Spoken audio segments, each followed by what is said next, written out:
we'd start here. Okay, is it started? Mm-hmm. What's today's date? I can put that on Today here. is today. Oh, you can put the day's date on? July 5th. No, that's not right. You must have lost the time. July the 9th is Saturday. Maybe it is. Paul's. Yeah, it's Wait. July 5th. Well, Cameron knows more than I do. Oh, is that right? Yesterday was July 4th. Oh, that's right, for sure.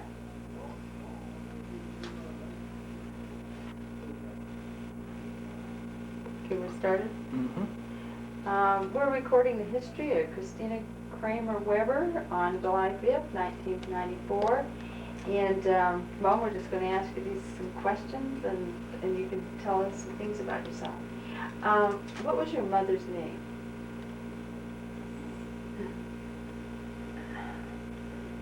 We always called her Lucy, but that wasn't it. It was short for, I don't know what it was.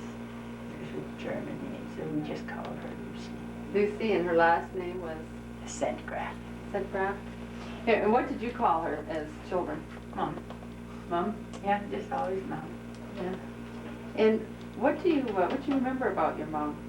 What did you like about her, or how do you remember her? Oh, she was a very kind lady. Never ever swore or anything like that. Luther, I think. No, she never ever, you'd never hear her sing. And she was just a short little lady, and just always working.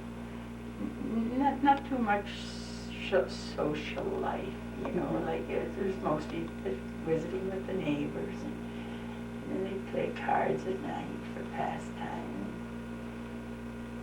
She just always busy raising a family. She had a large family, and just kept her. And the kids we all stayed home till we got married. Alvina worked out some as she got older, but I always stayed home right until we got married. What did she wear? She wore dresses. There was no such thing as slacks or anything, and an apron, and always had her hair done up. She had long hair. It was never cut. Oh. Yeah, and she was plump, you know, but always neatly dressed. Yeah. How long was her hair? Well, it never ever got cut as long as I remember. I suppose it'd be partway down her back, and it was just always done up in a knob on top of the hair. That's the way the old ladies all do their hair. Yeah, and then the men they didn't believe in their wives cutting their hair then. No way. Wow. She would like to have had it cut, but no way dad would allow her to have her hair cut. But that was quite normal for the older people to have their hair done up on their head. Yeah. What color was her hair? Well, it was mostly, I was second youngest, so it was always gray to me. A little black in mixed, and she wasn't perfectly gray. Do you know how old she was when you were born? Let's see, we had figured out I'm 37 years, she's 37 years older than I am. So she was 37 when She you were was born. 30, of course, yes. Yeah. What do you remember most about her? You know, like, maybe she cared for the children and everything, but did she sing, or like was she happy, or Yeah, how do you remember her? She was a very tempered person. Mm-hmm. Never ever saw her really ever angry. Never ever saw her, you know, not really angry. They had their life was just plain and lots of work, and like everything was done, nothing modern or anything. And then us like the girls, like I stayed home until I got married. Like all the washing was done by board, or we have an old washing machine we go this way, you know. Mm-hmm. And then I often think we used to get the ice out of the creek. The creek would freeze, and the men would cut the ice and put it in piles, and then we'd have to carry it and put it in the boiler and melt it before we get soft water to wash. But we had a couple of rain barrels up at the old shed, and a couple of boards up, and the rain ran on there, and catch 2 barrels and carry that all to the house to wash. And then we had the old sad irons to iron, you know. There was nothing really modern not for that, but everybody was that way. Did she make your clothes? Made our clothes. Maybe when we grew about 16 or 17, we'd get the odd dress, but we'd get a dress maybe every 2 years. You know, you didn't wear a different dress every different place you went. You got one dress that lasted you for 2 years anyway. Things like that. And girls, as I was growing up in 16, 17, we started wearing jeans. Otherwise, it was always dresses. And she used to knit our long black socks. She knit all the men's socks and all their mitts. There was no such a thing as buying anything. That was all hand knit. So she did a lot of work at night knitting. So she'd like work after supper? She'd sit down there, see, because there was us 2 girls there until Olvina went away. But she still sat there and knit, and I did. And then, and your dad, where was he born in the States too? Do you know what year they came to Canada? 1903. Oh, and what did you call him? Dad. Dad? Dad and Mom. And what was he like? What do you remember about him? He was a nice man, but I was always a little afraid of him. He said something, you know, you just knew you behaved. That was it. Yeah, but he was a kind guy, and he was very good community man. You know. He was in as a municipal member, what do you call that, Gary? Counselor. Yeah, for quite a few years, and he was just a good community man. Yeah, What did he do that made you want to, or made you a little, well, I don't know if you said afraid, but you. Well, I shouldn't say that. I just loved my dad, and you know, and he was just good to us. But you know, and his discipline, what was it? Yeah. Yeah. He had 2 fingers here like this, maybe you want to clip over his head like that a little bit. But that was enough. That's all he needed. He just, when he spoke, it just meant something as far as I was concerned. Was that with the other kids and too? When he got angry, I shouldn't put this in your salt. Yes, you should. You know, he was, when something go wrong with the machine or something, he could swear over the street. And I just shiver and shake for him and go hide in the corners. But all in all, he's well thought of in the community. Just, he had a heart of gold.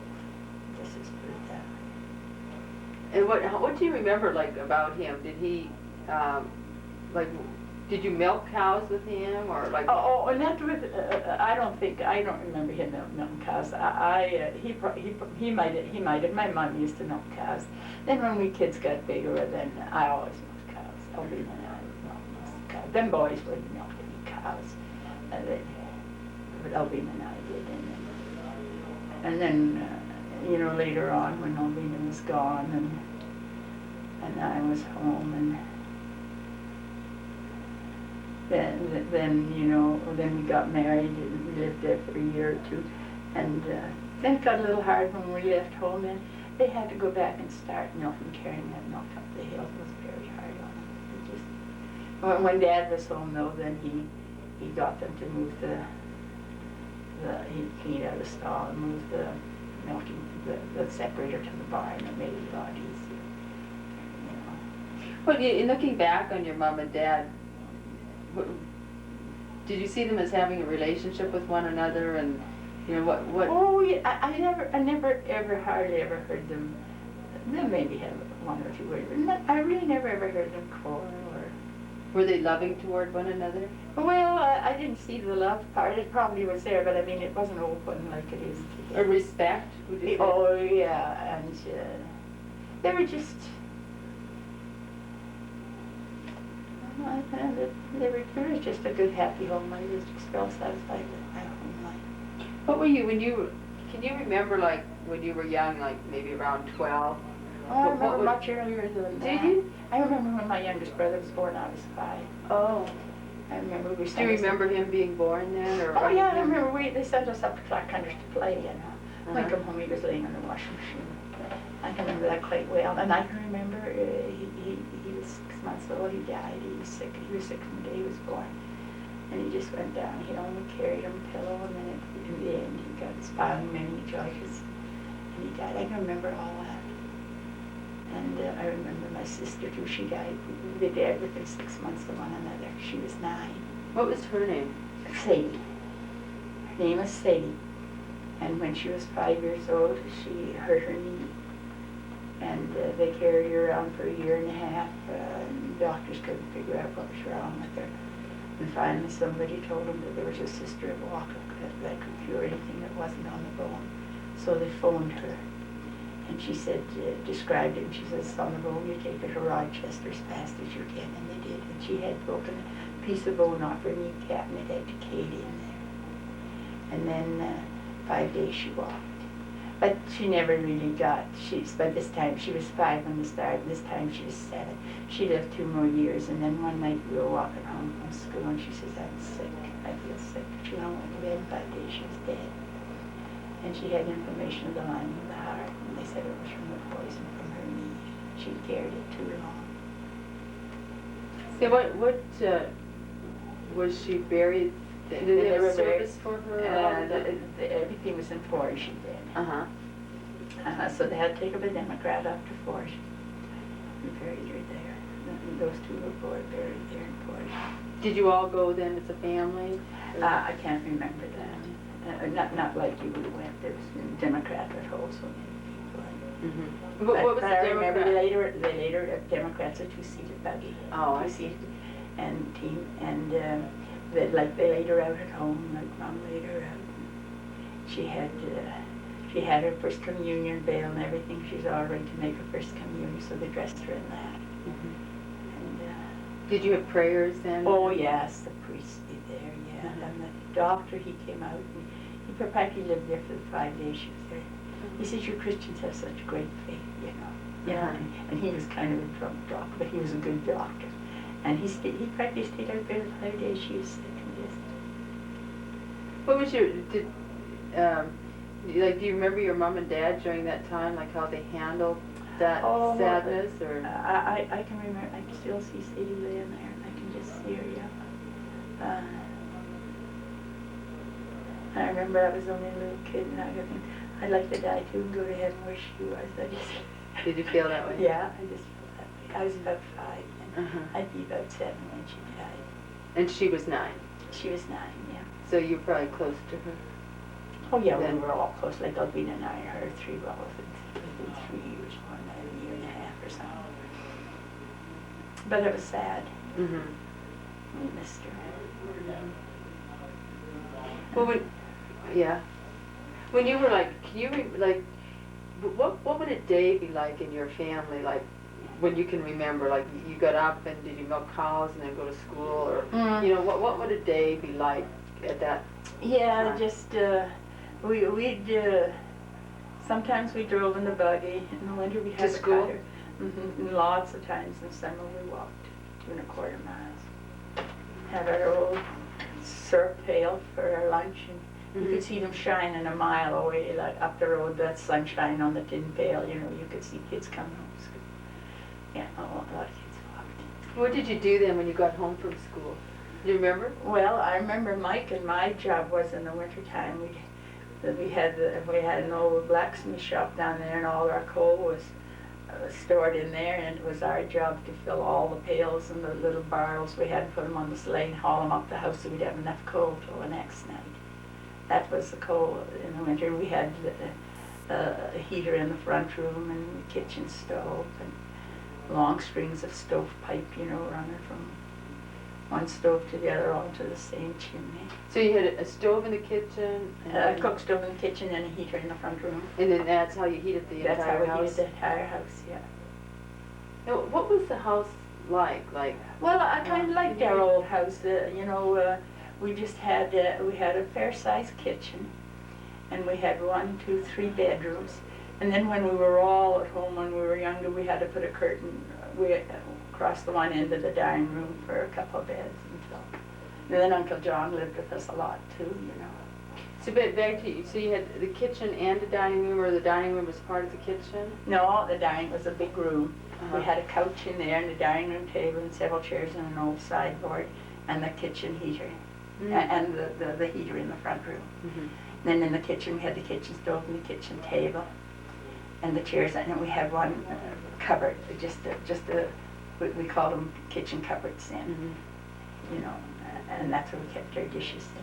Did it have a flour thing in where it held flour in your kitchen? Yeah, it had a little place where you could put maybe a couple gallons of flour. Uh-huh. Otherwise, we'd buy our flour by the 100-pound bags, you know, and we had a big big barrel we had what we called a pantry, Mhm. and we had shelves in there and had all our groceries in there. And that was off the kitchen? That was off the kitchen, and we kept our flour in there, and then we had a lid on it and could set things on it, and we kept our coffee pot and coffee grind. We ground all our own coffee, you know, and everything. And like when it come to meat, we would kill 5 pigs at once, Mhm. and all that meat was preserved. I shouldn't say we kill it in the winter time. We kill the pork in the winter time, and we would maybe cut the beef, maybe the pork in towards spring. And that's right, we killed the pork towards spring, and then we preserved it all in brine. Mhm. We made a brine and cured it all and hung it up in the basement to dry. And we would render all the lard and put them in crocks and put them in the basement. And in the wintertime, we'd kill the beef and we'd cut it all in chunks, and we'd have caboose, and we'd lay them out caboose in the bunks, just lay them out side by side and freeze all the pieces. And we'd make tons of sausage, you know. We just made that from scratch, all of it. Cleaned our own intestines and And you used that for for the sausage? casing, yeah. And we used every fact, meat. The only thing I don't think we used was the toenails and the pigs. I made something out of all those things. What? That's incredible. When you would eat, like every day then, did you eat in the kitchen or did you Oh, eat yes. in the dining room? Oh, no, dining room company comes, the dining room For table company. was set, and we had a nice set of dishes. Oh, yes, always dressed up. And when Sundays come as we were growing up, you'd never know who would come. And sometimes we'd have 35 people for supper and never knew anybody was coming. That's the way the young people just all got together, or your neighbors or that. And nobody told anybody we were coming. And you accept that was the way of life. It was hard when we come to town here. Nobody ever come unless you asked them. You didn't go any place. You would never think of going out now unless you were invited out for a meal. But that was quite common that time. And all the young folks got together, like our age. Heavens, like friends come up there and favors and all them young people. There was lots of them around. They'd all collect there. We'd have a ball game and and play ball and. Did you cook for them? Oh, yes, they all eat supper there, yeah, and there was always enough. No matter what, there seemed to be enough to food. Lena and I cooked a big cup of cakes for Sunday, and Mom big cup of pies, and we put a cup of roast chicken in the oven, and we were always ready for no matter who come. Yeah, and then like having children, Mom never had a doctor, only for the last one. She had 13 children. The midwives took care of everything. What would you like for supper at night? What would your mom cook? Oh, What would you have? she would have a big pot, and she roasted a ham, cooked a ham. She'd maybe boil a ham. Mhm. Or, and like I say, we'd have big chickens then, you know. Uh-huh. Put a couple in there to roast. That'd feed a lot of people. And your vegetables out of the garden. Well, I never knew what it was to go to the store and buy some canned goods. Never. Mhm. Just wasn't such a thing. If there was, we never ever had it. What you grew in the garden, you ate, and what you didn't have there, you didn't have. And we just thought the essential things that you have to cook with. What was your Make your bedroom? own bread and buns, and we baked everything. Did somebody go to town then once a week or something like Oh, that? we would go to Wurgis. We had Oh. Wurgis there 2 miles away, get our groceries there. Oh. Yeah. What did you? What was your bedroom like? Well, it was very simple. Alvin and I had a bedroom, and we had a bed in it, and we had a little dresser, and we had another little thing, I suppose you call it a washstand. And we had that bowl, that white bowl with a pitcher sitting in it. Oh, you had it? That was what we washed in. Oh, you That- used it? Yeah, oh yes, all the time, every bedroom had that. And we had a chambermaid under the bed there with a lid. We didn't use that only in the winter time, but Uh-huh.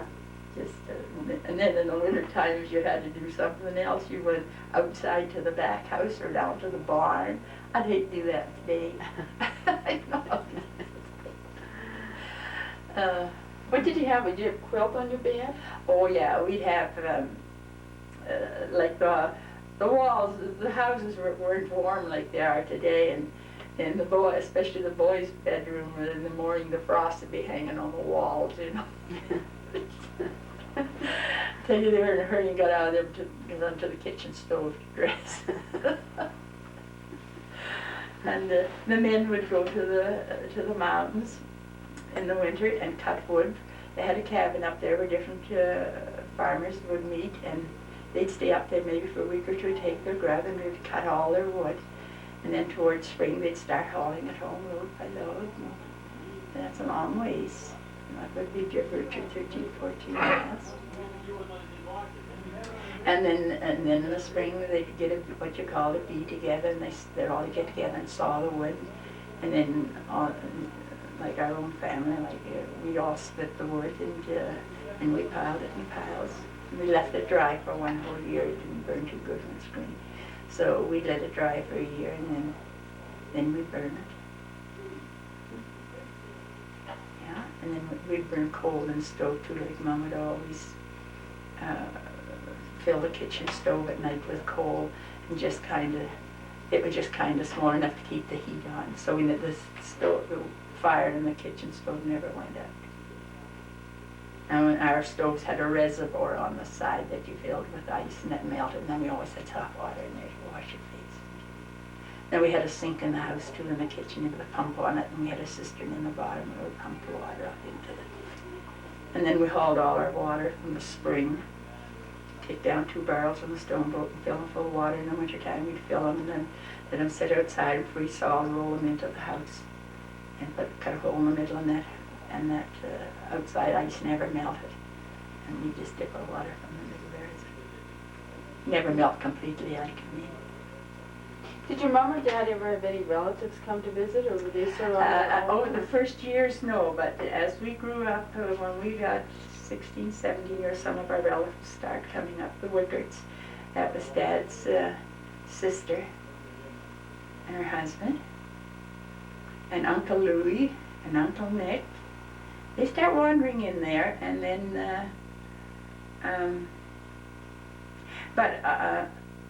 Dad and Uncle John never ever got back to the States once they got up here. Not once. And your mom, did she ever get back? No, just when she took Sadie to Rochester. That Oh, was yeah. all. Yeah. But us kids, as we got older, like after I married France, when we'd go to the States, we'd stop at Wapit, and then that was Mom's sister's kids lived there then, and so we got to know some through that. Yeah.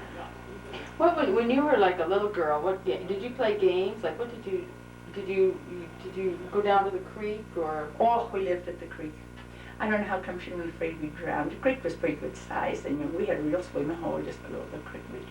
I'd say 5 feet deep. You could dive in it off the bank, you know. And we'd stay down about the hour and make sand. We'd dig in the sand and make tunnels, and you know, and once in a while a snake would come swimming by and things like that, and ducks on the creek. And one day Mom she was raising some geese, and they went down on the creek, and fella come along, shot one for a wild goose. I guess Mom had a little tangle with him, she caught him. But in the spring, what we liked about the creek in the spring, the floods they were tremendous, you know. That water would go way out there to that hill on this side of McKelton, and then about the third day the ice would lift, and great big, like big ships coming down the creek, you know. And even Mama's, she was kind of short and heavy, and we had a big hill there. She'd walk down there and sit on a stool, and we'd just watch them things float by. They'd last about 3 days, floating down there. And then all in seashells wash out to the shore, and when the creek went down, I'd go and pick them. And I built a beautiful birdhouse once. I had Charlie Richardson build it for me, and I took all those shells and I cleaned them all out, and I placed them like, there was the little round ones and then there was the real shaped ones, and covered that whole birdhouse and then varnished them.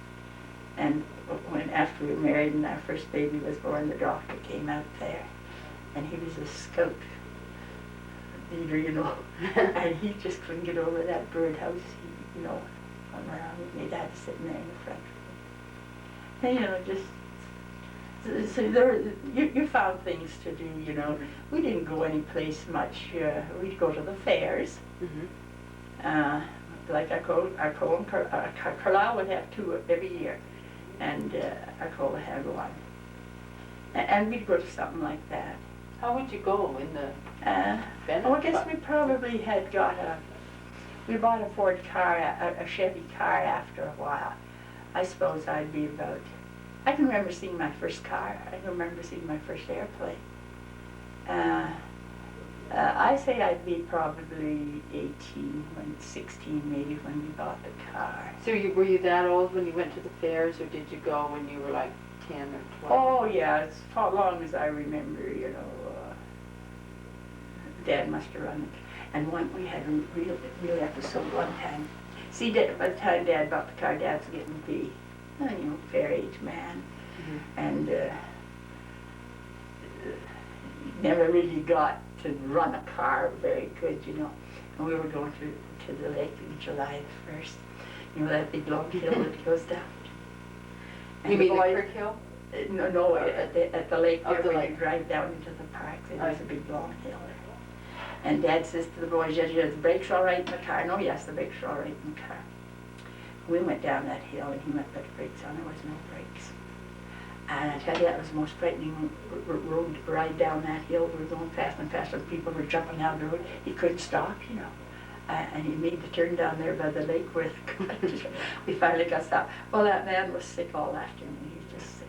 But Roy Beals happened to be there at the fair. That was my brother-in-law. And he was a car mechanic, so he fixed the brakes. But Dad never took the car again. That was frightening, very frightening. How would he get around then? Did he still have horses, or? Oh yeah, people had horses. Oh, then it got real bad when the Depression come. All the cars were set aside. Nobody could afford to run it. So they went back to what they called the Bennett buggy. They called them the Bennett buggy days. But France was up in our life then a little bit, and he had a car. But we did. I remember when Joan was born, and we used to go to Carlisle in the wagon, Him and I and Joan, sit on the seat up there and go to, so it must have been a little while there we didn't run it. What do you, well, first of all, I want to ask you about your mom. Did she do things with you? Like you said, she went down and watched the... She did that. Did she like to do, did she... Well, she was always, my mom was kind of short and heavy, you know. It wasn't too easy for her to get around, but she'd do that. Well, she'd have her neighbors, you know, people neighbored then, you know, neighbors were close, you know, half a mile away. And the old lady McKelton used to walk over there all the time, and with her knitting, of course. The Mom's pastime was knitting. It was a thing that had to be done. And then darning socks, and her evenings, I can just see her sitting there, like Ovina and I do the dishes and that. But she'd sit there with her knitting and her. Would she sit in the kitchen then? Or No, would in she the be dining room. She'd sit in the dining room, at the table there in her chair. They always moved from the kitchen into the dining room after supper, around the heater. That's where the heater was. And then the radios came in. We had an old gramophone before that, with a circle thing. And then the radios came in, and that was something, I tell you. And then we'd listen to the radio. Do you remember, like, what year, like, how old were you when the radio, you got your radio? My friends would be able to answer that. And remember, Lou Faber got the first one, he just had a horn. And the old man, Faber, would sit there, just, I just can't believe that. I just don't believe that's coming from Chicago or wherever it was. That was all you could get was American station. And we had an old Atwater Kent. That was our first radio. I suppose I'd be 20, maybe. Mm. Now, would Grandpa, would he sit in the Oh, he had front- his chair right there by the, he had his own chair there, right by the TV and the heater. And you see, then Dad got a stroke when he was 61, so he was laid up young. 61 he had his stroke? Yeah, and he was carrying wood in one night. We lived at home for a couple of years, and Joan was born in November. And I used to always carry the wood, we'd always pile it in the back porch, you know, Mhm. enough for to do till the next night. And because I just had Joan while he was carrying the wood in, and one night he'd come in and he'd just sit down in the chair and his arm flew that way and his leg flew that way and the wood went all over the house and he had a stroke. And the next morning had a real bad one. He couldn't even swallow. And he just stayed at home. We had a Dr. Fraser, and he was a good doctor, but he was a little on the sick side, you know. But he was a doctor from over the telephone, and that's all the doctor we had. And Dad laid 6 months in bed, and Mom took care of him. And one time he got the hiccups, and we couldn't stop him, and we couldn't stop. And Fraser would phone out something else, and he said, no, if this don't work, then much as say I can't do anything for him. So we got Stapleford out. He was a doctor in Carlisle, and we called him the horse doctor. We figured he didn't know anything, but like Dr. Fraser told Francie, said he's a well-learned man, he just couldn't diagnose cases. He'd doctor you for pneumonia and appendicitis or something. But we were stuck, so we got him out there, and by gee, he had some medicine to stop the hiccups.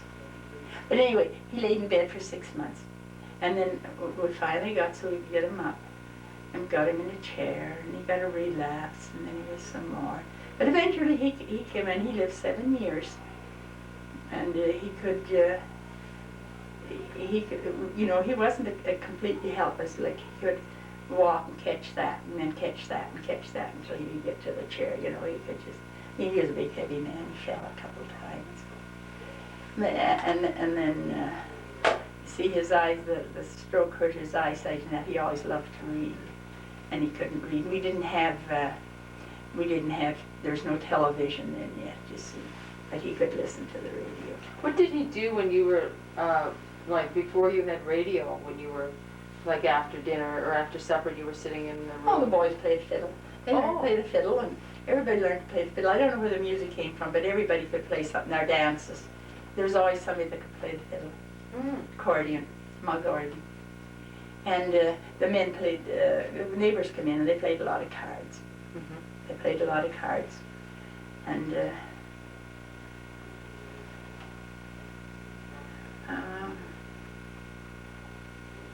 Did he read then? He like. oh yeah, the only paper we got was the Free Press, it was called. It came from Winnipeg, it came once a week. That's all the reading we had. But he would read that old paper. And he always got after the boys that they should read, you know. Mm-hmm. Did he have books? Did you have books at home? Not too many, maybe a doctor book, maybe a veterinary book. So you read most like magazines or? There was no magazines. So the just paper. Just that paper was the only. I like to read too, and my mom didn't have much schooling, grade 4 probably. She couldn't read English at all. She was German, and the neighbors would have, like Richardson's would go there, wherever I could get a hold of a storybook, I'd bring her home and I'd read it to her. And I read every book in the country, I think. Mm-hmm. I'd sit and read her, and that was our little episode after dinner every time we'd sit down and read part of that story.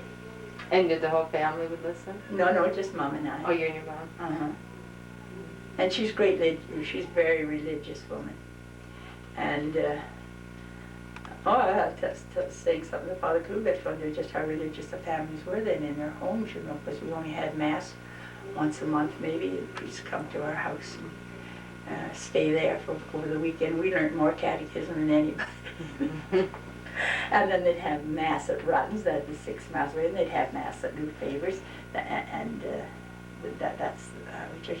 But when Sunday came, I tell you, the Bible came out, and the Rosary came out, and when Lent came, I tell you, the fiddle was put away, and there was just nothing, no cards, no nothing for 6 weeks. That was, yeah, they really played their religion. I want to ask you back to your dining room and the dishes. You said you had a good set of dishes and so Yeah, forth. yes, So would you invite like people over on Sunday Oh, and yes, set the table? or if anybody came, the good dishes came out. Uh-huh. Yeah, we just, and there were serviettes were cloth. There wasn't any paper ones you bought and threw away. There was nothing like that. We had all cloth ones. And real good linen tablecloths. They had those kind of things. And Mom did all her sewing. And the furniture, like your dining room table We had a and dining room chairs? table and chairs. It was nice at that time. And we had a couch in the front room, and they had that old sideboard. I wouldn't mind one today. And we had these old cups. I don't know what happened to stuff after Mom and Dad left the farm. I don't know what happened to Eddie. Mike must have, he took over the house, and it must have all been there. And they had these 2 mustache cups, They're big like this, had great big purple flowers on the outside, and they had that little thing across the top where the mustache laid on, so when we drank, the mustache didn't get in. And so did your dad have a mustache? All the time. Uncle John had mustache and beard all the time. Uncle John lived with us. Him and Dad came up and bought that place. And then Uncle John lived there for quite a few years. While we were growing up, we were kids. I can remember when he moved out. And he went up to he bought that Brady place there. Maybe Plaster's got it. It was the one where that Brady, where all that murder was there that time. You remember that? Did you ever hear that? Not that one. Brady, it was Brady's place. And how did that Bradley get in there? Him and his wife was living there anyway. And he got jealous of her anyway. And he,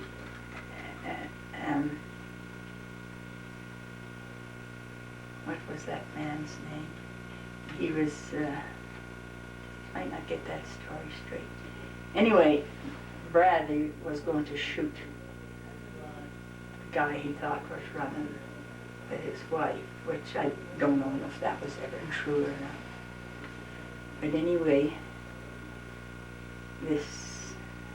I think the Mrs. Stuart Smiley's first wife was his sister. And maybe it was her sister that this guy was married to. He thought, anyway, he's going to shoot somebody. In fact, he'd shoot somebody. And this his brother came to stop him. He was a very good gunsman and everything. And he was going up to kind of calm him down that, and boy, he just shot him right dead. And then Bill Brady was looking out the corner of the window, seeing what was going on. Boy, the shot came right through the corner of the window and got him too. There was three shots there. Anyway, the story is Uncle John bought that place then, and he moved up there. He was going to start farm. He was probably in his 50s by this time. And he'd lived with you all that time? And then he got up there and he met that Mrs. Moran. And she was part Indian. But she's a nice lady, though. I liked her. And so he'd come down, and he just made my dad sick. He thought maybe she wanted to marry him. I can remember that. And Daddy always had these 2 fingers, and he always said like this. How could get Uncle John talked into not marrying into that outfit? But in a long story short, why, he married her. And then he moved away from the Brady place, and he moved on to the Moran place. And see, he was in his 50s, and then he started clearing a quarter section of land by hand. There was no tractors, there was no nothing. He cleared a quarter section of land by hand. Pulled all those, he was strong. They were strong men, my dad and Uncle John. they were strong men. And when Uncle John, when Uncle John finally died, that Uncle Louis came up to the funeral. And there was Dad and Uncle Louis, and they talked about the tricks Uncle John, and then 3 boys pulled off. And I tell you, it was something we just, laughed. You just couldn't help but laugh. How they were just, and Uncle John, he was pretty strong, pretty wicked, I think. They made him sheriff of a certain county down there, clear out the pool room, people. They said one guy who misbehaved, so Uncle John just got him, put him in the Irish in a cup, threw him right through the window out on the street. Things like this, they bring up. It was just good to sit there and listen. But they were rough and ready, them guys. There was 14 of them in the Kramer family, and the mother died when she was 40. So the old father raised all them kids. Mm. Back to you. Did you skate then when you were young? Yeah, so they built the rink then when I was about 14. In Wordsworth? In Wordsworth. So it was kind of old to learn to skate, but I did get a pair of skates. And I went to high school in Arcola there for a couple of years. I didn't really learn to skate till after that, and then when I quit school at 16, and I just wanted to be on the farm and I learned to do it. And so then I got a pair of skates and I learned to skate. I never was a good skater, but we could skate. And oh, heaven's sakes, one year the creek froze up. There'd be the Collinses up here and the Davises. We could skate on the creek for miles because there was no snow. It just froze over and it was rough and bumpy, but we'd skate. And they'd all come down here and meet, and we'd go skating all Sunday. We'd go for miles on that. Yeah. Did you ride horseback too? Oh, I lived on horseback. Did you? Did you have your own horse? Oh, I had my own horse. I had 2 good horses. And I got this dot from Charlie Campbell, but he couldn't handle her. And so he said we could have her. And she was kind of rough and ready, but she was very high spirited. So I got her and I trimmed off her mane. And you never could tie her up with a halter because as soon as you go in there, she'd fly back and break everything. But we figured that when he was breaking her, he hit her over the head, because she was very touchy. And she threw me about 3 times before I got staying on there. And then I often think today, how could I ever stick on her like that? She was just, and it was always my job to run in the horses and get the cows and keep the cattle over the pasture, because that was my job. Did you have a saddle or did you ride bareback? All bareback. Would you ride every day? All the time. In the morning they'd get the cows, and then Irene Davis had a horse and Laura Mills had a horse, and we'd do everything on horseback. We'd meet in Elijah Richardson down there, and we'd go ride. And then I never learned how to ride a saddle until I had a nervous breakdown in through there, quite a bad one. And Father Walsh had a horse that he would ride from Manor in the wintertime. So when summer came, he gave me his horse. It was a nice horse, and it wasn't made to gallop, just ride nice. And of course, he wanted me to ride in the saddle so I wouldn't gallop him. And so I did. And I learned to ride in the saddle then. Yeah. Oh, I loved that. Yeah. Yeah, I bet you were good too. Yeah. I was good, especially for bareback. I often think, running those horses and how they dodge and in and out and up and down them creek hills. It would just go out, and just one little thing I could have flew off and could get run over and killed, but never thought of those things. Mm-hmm. It just didn't happen. And what about your medals that you won? Oh, I got the medal for the best athlete, and there was Manor, Carlisle, Kisby, and Arcola. They would meet in 4 towns, and it was my first year into high school. And I didn't know what field it was or anything. And the principal had known Mr. Mitchell, known Mr. Fitzgerald, and he was quite athletic, and he wondered why we weren't practicing, it's a long time practice. And he'd go to you, and he'd go to you, and you, why ain't you practicing, why ain't you practicing, come to me. And of course I said, no, I don't know, because I didn't know what it was all about. He says, what's the matter? Can you afford to buy you running shoes? Can't, I'll buy them for you. He was very sarcastic to the country kids. We were just a little bit of trash. And So, I remember Jean McGraw lent me a pair, we wore bloomers, you know. She lent me a pair of bloomers and went out and I won the medal. I could just beat anything. I was used to running up down them creek hills, you know, and run after cows and everything. I could just outrun anybody in the whole country, you know. We'd have those picnics, there's no problem getting first, you know. And I got in there and I just cleaned house. What did you have, like, was a dash or long, or? Oh, long jump, or we'd what? have the relay race and they have the straight race and the high jump and the hop, step and jump and just whatever you do at the field, I was in them all. And so you were. Throw a baseball, I'd go to the other. Couldn't get first base. And then I got in on, so I got the medal. I got the medal, I just showed to you, still got it. And what else was I going to say there? Did you enter another field day? No, the second field day year, we had a new principal and he didn't get us to practice. And I just wish he could. We went to Esteban and we never had one practice, man, not one practice. And I got in the long yard dash and I pretty near beat the champion from the year before, so I beat Saskatchewan. But if I'd had any practice, I could have beat her, but that was all I would win. So that didn't amount to nothing, but that's because there was no practice. But then they played basketball. Oh. The girls played basketball at school. In Arcola High? In Arcola High. And so they had their good team, and then they picked up a bunch of us others to play against them for practice. And next day was one day that'll meet at Fair Day, and the girls called me in, and they wanted to know if I'd want to play basketball. Well, I knew they only had enough numbers, say 10 or whatever, to play. I knew one of them would have to step down. I said, no, if I go in there and play, then one of the others would have to. I didn't want to do that. But they said it'd be all right. So anyway, so I went down and played, and so we played basketball, and then we beat it.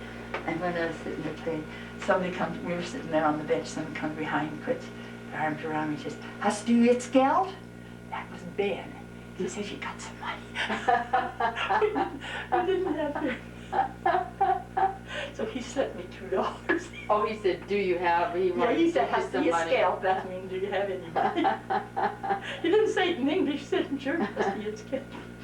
He said that so as other people Yeah, could so they know would know that. what he was talking about, so he sent Oh. me $2. So I played basketball then for the next 2 years while I was in there. In our, with Arcola. With Arcola, so I went to high school, yeah. I enjoyed that, and then I quit school and come home. Now, did you all speak German then at home? Oh, yes, we could speak German. I knew it well until I went to high school. I could talk it real good then yet, and I wanted to learn now. You know, you have to take language. Mm-hmm. And take English or French, and I want to take German. I want to learn how to write it. Mm-hmm. And I bet they didn't teach it, so then you gradually got, so you forgot it. I don't think you'd want to talk about me, but I could understand if it wasn't too fast, like Barb there. If she don't talk too fast, You can still I understand would German. understand. What about your ball? When did you start playing And then ball? we started playing ball when I was about 18. Then us girls got together, and we this time the depression was starting to hit. See, I quit school at 25. Depression hit me about 30. Mm-hmm. I was maybe older than 18. Well, not much though. We played around for fun anyway the first year, and then we got Walter Stockton to see if he would manage our team, and then Sam Johnson run the elevator, and he got to be our third coach. And then two men had a car, and we'd go from one thing to the other. We took in everybody had a sports day every year. Every little town had a sports day. $10 first prize. Well, we got so we were just almost unbeatable, eh? And we just turn in the $10 to them two guys to pay for the gas to take us to the next. And there was no money in it. But what I mean is we just had a lot of fun. What position did you play? I played pitch for the first years, and then I went to first base. And How many years did you play? we played till I got married. When you got married, you had to sign off. So I'd say we played. I have a book of the whole ball teams and our wins and losses and scores. You should just read it sometime. We played from 28 to 30 to 42. But I got married in 37, so I didn't get in on them last year. So if you got married, then you could not play? No, you couldn't play, you had to sign off. No married people on the team.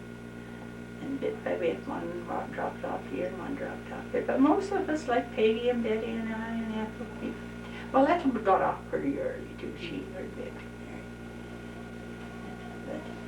married. What about your brothers and sisters when you were living at home? Oh, we were a pretty happy family. I don't ever remember fighting. I don't ever remember quarreling or fighting. And of course, Dad says that's wrong, but I don't know. I think I do more than he does. Mm-hmm. We had a good life together. Did you ever play any tricks on them, or are they any tricks on you? Oh, I'll never forget one time. That Ben, he was hair and scare. And I was going to make me, I had a toffee recipe. I'll never forget this. I had toffee recipe, and I was just going to make myself a little bit in a cup and just eat it. And that Ben, he was sneaking around there. I was just about ready to take off the stove, and Ben, he was making it in a tin cup. And then he made one dash for the stove and grabbed that cup handle and out the front door, and me after him up them hills and down the hill. He could run just a little bit faster. And finally I was right on his heels, and he come back in the kitchen door and through the dining. There was a dining door like that between the dining room and the kitchen. He run through that, out the screen door, and the screen door was locked, and I right through the screen door. Well, all the while eating the toffee, so there wasn't anything yet. Just something like that. I think Ben was kind of Dad's favorite, but he never, if that had been somebody else run through that screen door, there'd have been hail and calamity, but he never said anything with Ben. Oh, it's Ben. Ben had a very smooth way of making smooth things over. He had his little smooth ways. So Johnny was the oldest? Yeah, Johnny was the oldest. And we used to play a lot of ball in the yard, so Ben was learning to pitch. Hardball. He got to be a real good hardball pitcher. He was just about the best in the country, you know. He could have gone someplace if he had the right. He was only about 16, 17 years old. And I remember he went to Carlisle to a sports day when they beat the Wojo and all them big teams. They pitched 3 ball games in a row, you know. That's enough to ruin your arm. Things like that. He was pretty good. And so he'd use me for a target. He'd stand me up against the green, and then he'd pitch them curves at me and see how he could pitch. Well, I got to be a pretty good catcher there. And you know, I even played a little hardball sometimes with the men. That's before we got into our softball. And like lots of times at home, we just play fly, you know, hit flies up over the hills, and we'd catch them there, you know. We do that lots on Sunday when the bunch come in and just... Did you play games like anti-over? Oh, yeah, when we were smaller we did. Uh-huh. Yeah. And So then there was Johnny, and then who was next? Johnny and Ben. We lost one in between Johnny and Ben. His name was Frankie. Lost him when he was 9 months old. But then enjoyed this. And then there was Ben, and then there was Elvina, and then there was Sadie, and then there was me, and then there was Mike, and then there was Ruth. And then you had 3 step brothers and sisters? Ruth, Annie, and Lawrence. Do you remember them? Oh, When they yes. were bringing up? I don't remember them too much at home. I remember Annie until Annie stayed home until she married Roy. And Rudolph, I can only remember him home once. And see, he went across the line because they were Americans. See, they were born in the States. And he went to go back to the States when he was, I suppose, 18, I don't know. But I only remember once that he had his uniform on. He joined the Navy, or he was called to the Navy, I don't know, but he was in the Navy for a year and a half, cook on the ship. And I only remember Lawrence at home once, and he had no car with no top on it. I think it was a car ride. That's all I remember him, and all I ever did see of Lawrence. Then, of course, Annie married and lived on the farm on the Beals Quarter we got now. That was through. They were your mom's children? Yeah, their mom's. What was the school like? You know, your school. Oh, going to Yeah, public was it- school. Oh, it was good. We enjoyed it. There'd be probably 20 kids going to school. And every Christmas we'd have what we all looked forward was a Christmas tree. we'd have a Christmas concert. You probably remember that. Yeah. Yeah. We lived for those. And it was just growing up. I suppose just like the rest of you kids when you went to school. Did you have a favorite teacher or some teacher you remember? Nah, I remember quite a few of them, but no favorites. No, they were just all... And who was you? Did you have a best friend or Oh, who was yes. in your grade or? Betty Johnson and Peggy Johnson. Laura Mills didn't go to our school, but she was really my best friend. And I don't know when I learned to know Irene. I to this day, I don't know when I learned to know Irene and Ethel. I don't know, because, you know, we never went over that way. Oh, so they were in a different school? Yeah, they were Buffalo Head School. Whether I just learned to know them when the boys started going with them girls, you know, Johnny went with Irene and Ben went with Ethel. Whether I got to know them then or... How did you meet, would they meet at a dance or?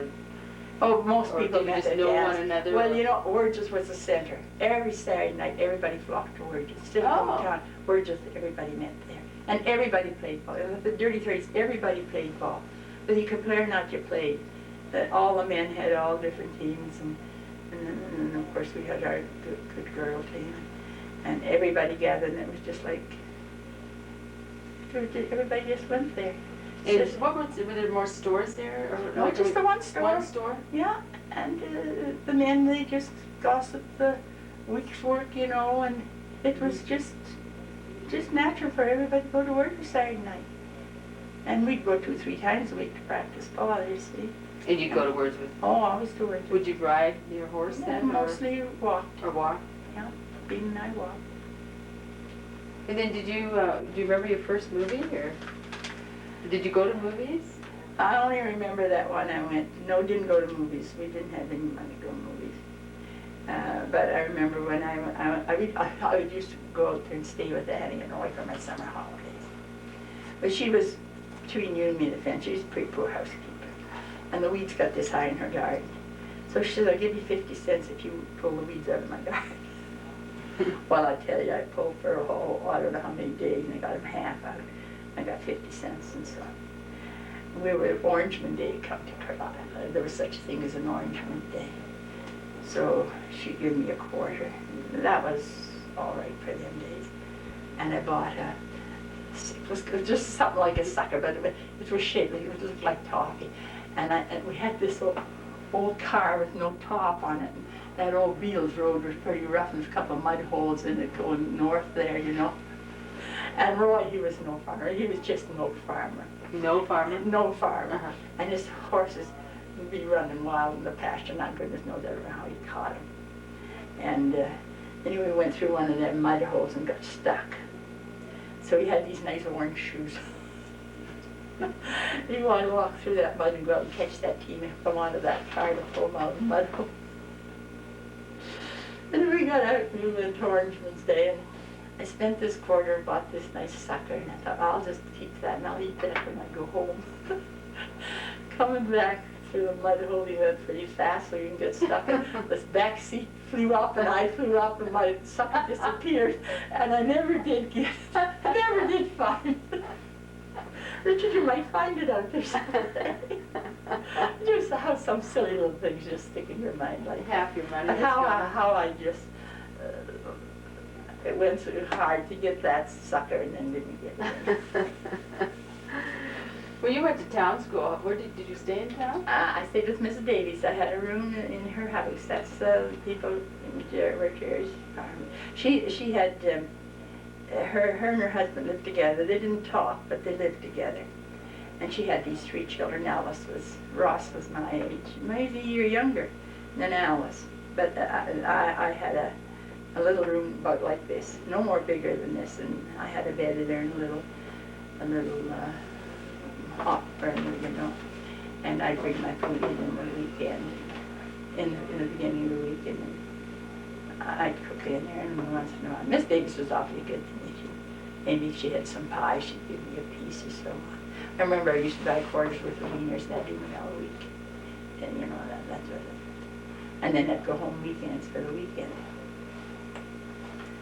So, yeah, I enjoyed that, and I maybe would have went further on, but my best friend, Margaret McNeil, was my best friend in school in Arcola. And she lived there right where Rose and Jim are, the next house there. Had no big house there, and they lived there. And we were in the same grade, and then her mother was a widow, and she had a brother, Archie. And then when we got her grade 10, and her mother died. So her uncle took her to Regina and put her through for secretary. And Margaret wanted to come to Regina to be secretary. Well, that year, Dad was sick with pneumonia. We thought we were going to lose him out there on the farm again. Deathly sick, and Ben got his arm caught in the thrashing machine, and he was all, took his arm right off to the bone there. And they got it in the drive belt there. That little slit where the drive belt goes through. He was oiling, and it pulled his hand into it. And he hung there with that belt rubbing over his arm, and Johnny didn't see him. Johnny was running the engine. So we gave Ben